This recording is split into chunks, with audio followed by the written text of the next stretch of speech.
चलिए दोस्तों, आज फिर कुछ बातें करते हैं। आत्मा को कैसे जाने। कबीर साहब कहते हैं आत्मा काया के बाहर है। बहुत अच्छा उदाहरण है, एक वृक्ष की उदाहरण। एक वृक्ष से एक बीज मैंने धरती के नीचे बोया, उससे अंकुर निकला, अंकुर से वृक्ष निकला, फिर उससे डांर निकला, फिर शाखा निकला और फिर एक पात निकली।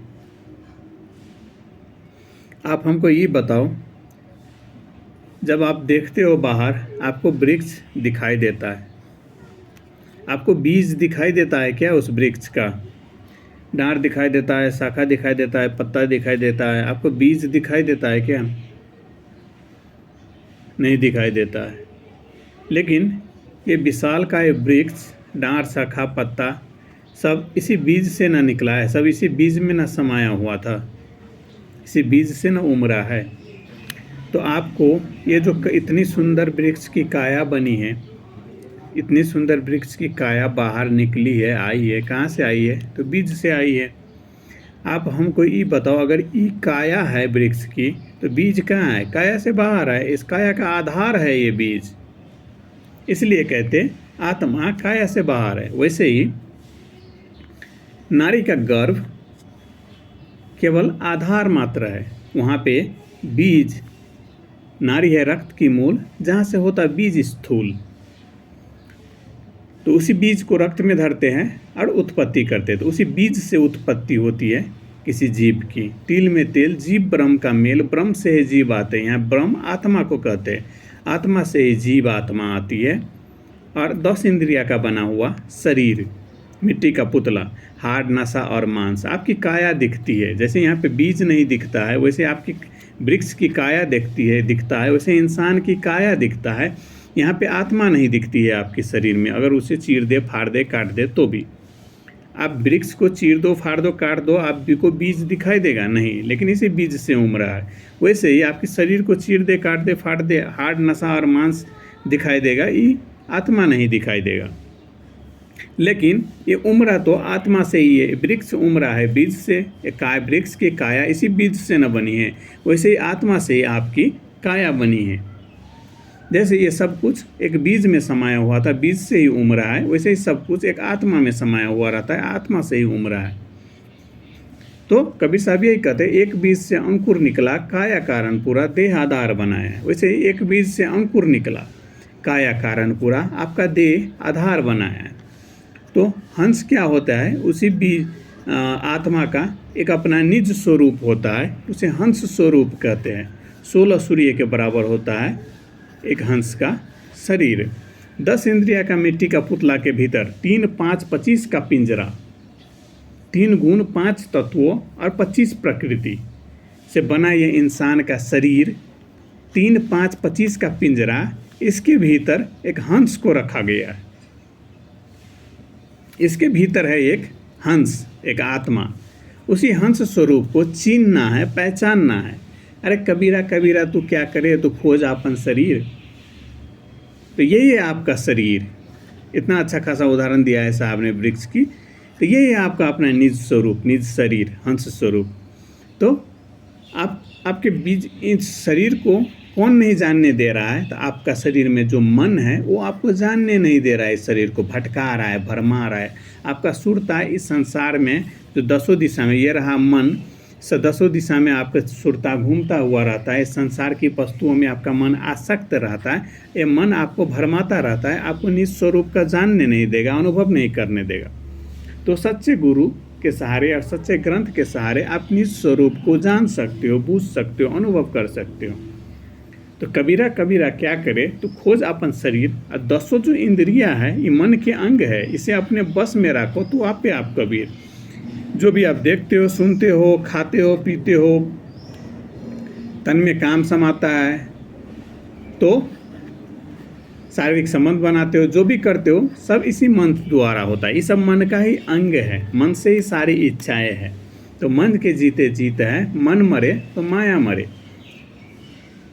मन ही कागा है, सार सबद जाने बिना कागा हंस न होई। तो ये हंस है तो मन कागा है। आपके शरीर के भीतर ही है मन भी और हंस भी। तो आप मन के बस में हो तो आप ही कागा हो। जिस दिन आप इस स्वरूप को जान लोगे, मन को मार लोगे, तो आप ही हंस बन जाओगे। आपका शरीर का आधार मन बना हुआ है, तभी ना आप भी कागा कहलाते हो। आप ही काल हुई है, दूसरा काल देखा नहीं मैंने। तो आप ही को ना काल से फिर हंस बनना है, कागा से हंसा बनना है। कागा को काल कहते हैं, काल को ही कागा कहते हैं। तो आप ही को ना कागा से हंसा बनना है। तो कैसे बनोगी? जब तक ये मन आपके शरीर का आधार बना हुआ है, इंद्रिया मन का अंग है, तब तक आप कागा से हंसा नहीं बन सकते। मन मर गया तो माया मर गई। माया मर गई तो प्रकृति आपको दसों दिशा में जो दिखाई देता है वही ना मन की इच्छाएं है। तो मन मरे तो माया मरे, मन के जीते जीत है, मन के हारे हार। तो जब मन मरे तो माया मरे, मन मर गया तो माया भी मर गई। तो आपका सुरता कहाँ है? अब हंस पे जानने के बाद बार बार अपना ध्यान आप यहीं पे लगाते हो, सुरता यहीं पे लगाते हो, आठों पहर अपनी सुरता यहीं पे लगाते हो।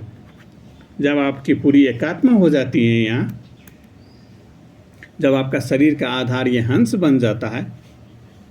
पहले आपका शरीर का आधार कौन था? मन। तो आप ही कागा थे। मन मर गया तो आपका शरीर का आधार निज स्वरूप के खोजने के बाद बार बार जब अपना ध्यान यहाँ लगाते हो तो आपका शरीर का आधार तो अब हंस बन गया। तो आप ही हंस बन गए। जीव का अपना कुछ नहीं होता है। कबीर साहब कहते हैं, मेरा मुझ में कुछ नहीं, तेरा तो ही को सोपता मोही को लागे। तो आपका आप में कुछ भी नहीं है। जो भी है सब भीतर वाले के देन है। जैसे भीतर में मन है तो मन का ही अंग है, मन से ही इच्छाएं होती है। सपोज मन नहीं है शरीर में तो आपके अंदर कोई इच्छाएं भी नहीं होगी। तब आपकी इच्छाएं बन जाएगी हंस की इच्छाएं। जैसे एक हंस की इच्छा, जो भी इच्छा होगी वो आपकी इच्छा होगी। अभी आपकी इच्छा क्या है? जो मन की इच्छा है वही आपकी इच्छा है, आप ही कागा हो। जब मन मर जाएगा तो एक हंस की जो इच्छा होगी वही आपकी इच्छा होगी, आप ही हंसा बन जाओगी। तो कागा ही बने रहना है कि हंसा बनना है, वो आप सोच लो। मानव देह बड़ा अनमोल है, मिली न बारंबार। यम का दास बने रहना है कि अपने निज स्वरूप को प्राप्त होना है, वापस सतलोक को प्रस्थान करना है। तो जब तक आप अपना निज स्वरूप को जान नहीं लेते, कबीर साहब कहते हैं जो जान ले हो जाए हमारा। हृदय से लगन नहीं लगाते अपने निज स्वरूप से। जब तक आपका हृदय से जब तक आपका हृदय तत्व प्रकृति माया में आ सकता है, जब तक आपके हृदय का आधार ये मन बना हुआ है, तब तक यह मन आपको जीतने नहीं देगा, यह हंसा बनने नहीं देगा। कब बनेगा? जब मन मरेगा। तो मन कैसे मरेगा? तो आपको अपनी इच्छाएं त्यागनी होगी, इंद्रियों को बस में रखना होगा। क्योंकि जो भी देखते हैं, सुनते हैं, खाते हैं, पीते हैं, सबका प्रभाव मन पे पड़ता है। जब ना आप इंद्रियों को बस में रखते हो, आपका मन, आप अपना मन सत्संग में लगाते हो। आप अब सच्चे सत्संग में चलो, कहीं पे सत्य भक्ति हो रही है, सत्संग हो रही है, सतगुरु की महिमा गाई जा रही है, तो आप अपना मन जब इन सब चीज़ों में लगाते हो, सच्चे जो ऐसे गुरु जिनकी एकात्मा हो गई है, जो भेदी है, ऐसे गुरु की शरण में जाते हो, ऐसे गुरु उनकी सत्संग सुनते हो, तो धीरे धीरे आपका मन इधर आसक्त हो रहा है, इसमें आसक्त हो रहा है। जब भी आप तत्व प्रकृति माया और मन के रिलेटेड वस्तु में लगे हुए हो, तब तक आपकी मुक्ति नहीं हो सकती। जब तक न आपका अपना मन इस स्वरूप में नहीं लगाते हो, सांसारिक वस्तुओं पर से ध्यान हटा के, तब तक आप कागा से हंसा नहीं बन सकते। तो आप ही कागा हो और आप ही को हंसा बनना है। आप ही यम का दास हो। बिन सत्पुरुष का नाम यह सब है यम का दास। तो यह है सत्पुरुष।